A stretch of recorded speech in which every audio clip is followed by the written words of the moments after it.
Hai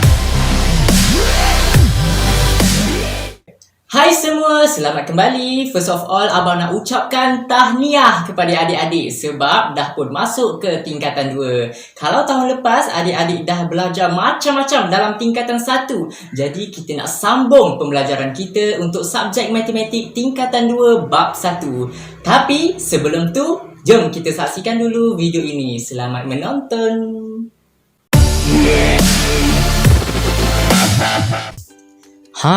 Perkenalkan, ini Coki.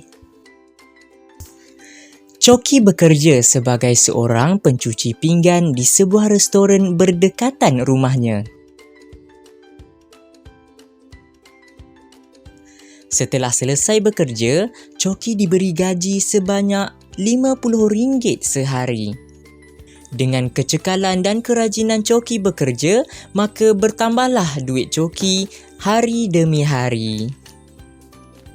Tapi, disebabkan Coki single, dia membelanjakan kebanyakan gajinya untuk kucing kesayangan Coki, iaitu Kak T.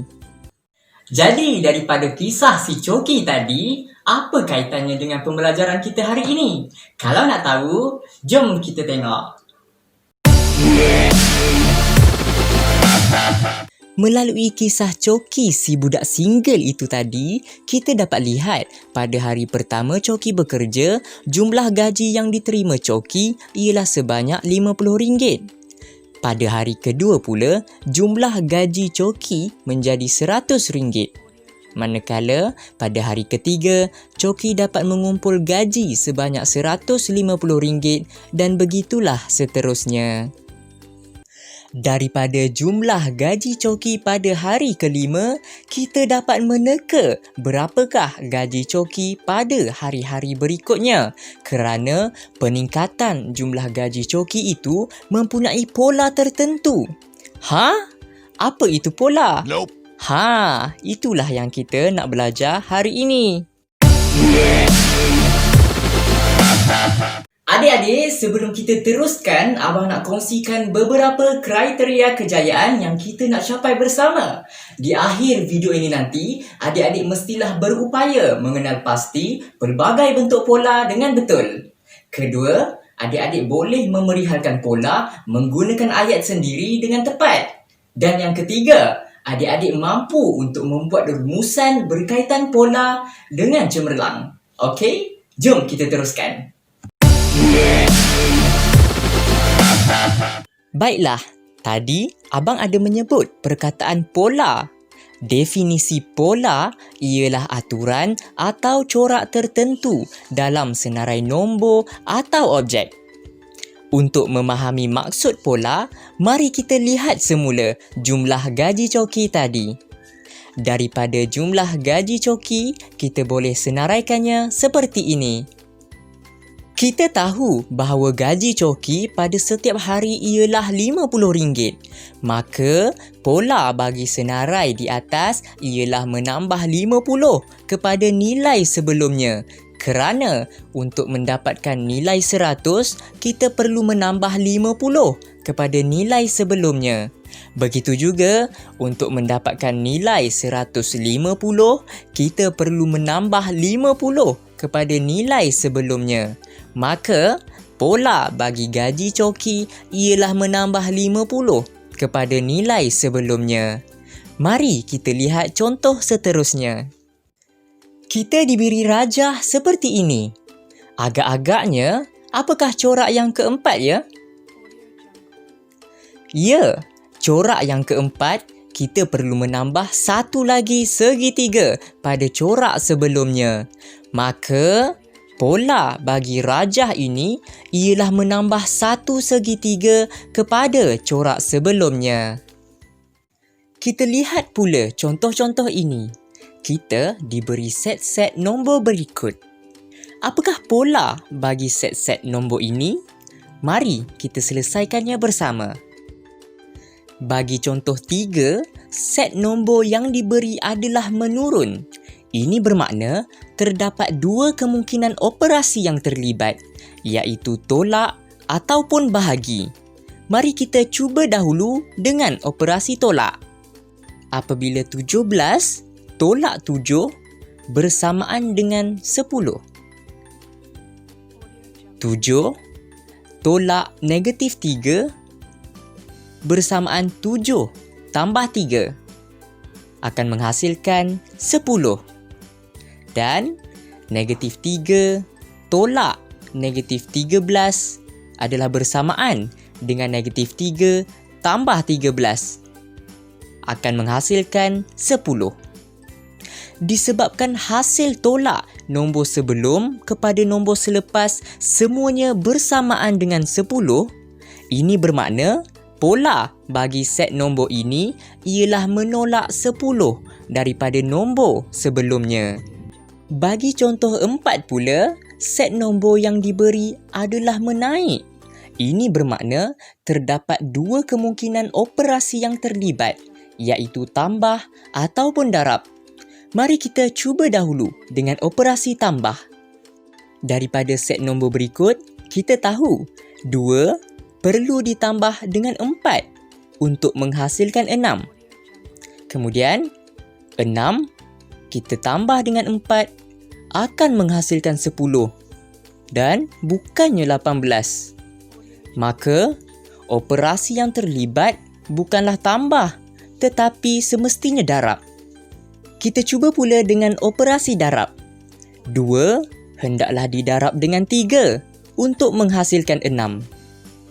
6 pula apabila didarab dengan 3 akan menghasilkan 18. Dan 18 didarabkan dengan 3 adalah bersamaan dengan 54.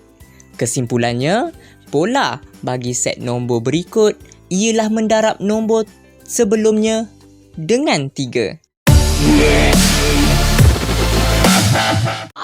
Macam mana setakat ni? Boleh faham kan? Untuk menentukan sesuatu pola itu, adik-adik perlu mengenal pasti dahulu sama ada polanya menaik ataupun menurun. Kalau menaik, operasi yang terlibat mungkin tambah atau darab. Tapi kalau polanya menurun, operasi yang terlibat mungkin tolak ataupun bahagi. Kemudian, barulah adik-adik boleh tentukan berapakah nilai peningkatan atau penurunan pola itu. Selepas ini, adik-adik akan belajar dua lagi pola nombor yang unik, iaitu segi 3 Pascal dan nombor Fibonacci. Jom kita teruskan.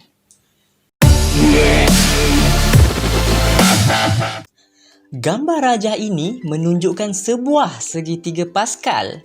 Segitiga Pascal bermula dengan nombor 1, manakala baris kedua ialah 1 dan 1. Semua baris segitiga Pascal akan bermula dan diakhiri dengan nombor 1. Nombor lain diperoleh dengan menjumlahkan dua nombor pada baris sebelumnya. Nombor 2 pada baris ketiga diperoleh dengan menjumlahkan nombor 1 dan nombor 1 pada baris sebelumnya. Seterusnya, nombor 3 pada baris keempat diperoleh dengan menjumlahkan nombor 1 dan nombor 2 pada baris sebelumnya. Nombor 6 di baris kelima diperoleh dengan menjumlahkan nombor 3 dan nombor 3 pada baris sebelumnya. Nombor Fibonacci.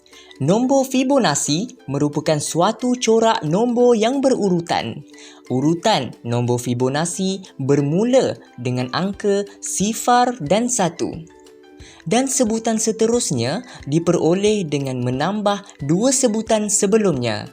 Misalnya, untuk mendapatkan nilai yang ketiga, kita perlu menambah angka 0 dan 1.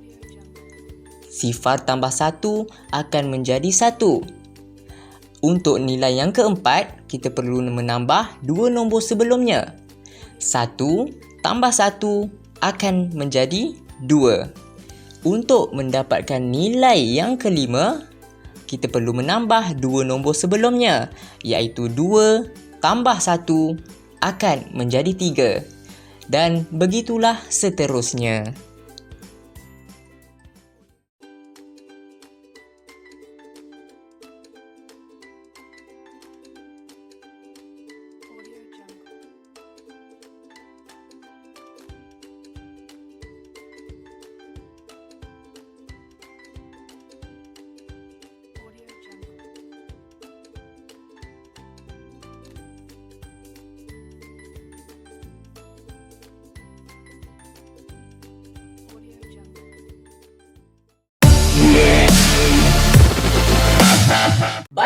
Tahniah adik-adik, kita dah pun sampai ke penghujungnya. Sebelum tu, mari kita ingat semula apa itu pola.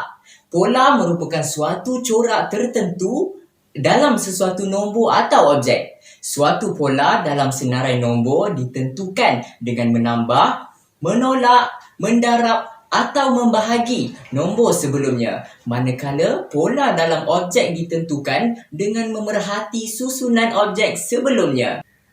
Okey, sehingga kita bertemu lagi dalam video yang akan datang. Jangan lupa like, komen dan share video ini kepada rakan-rakan yang lain ya.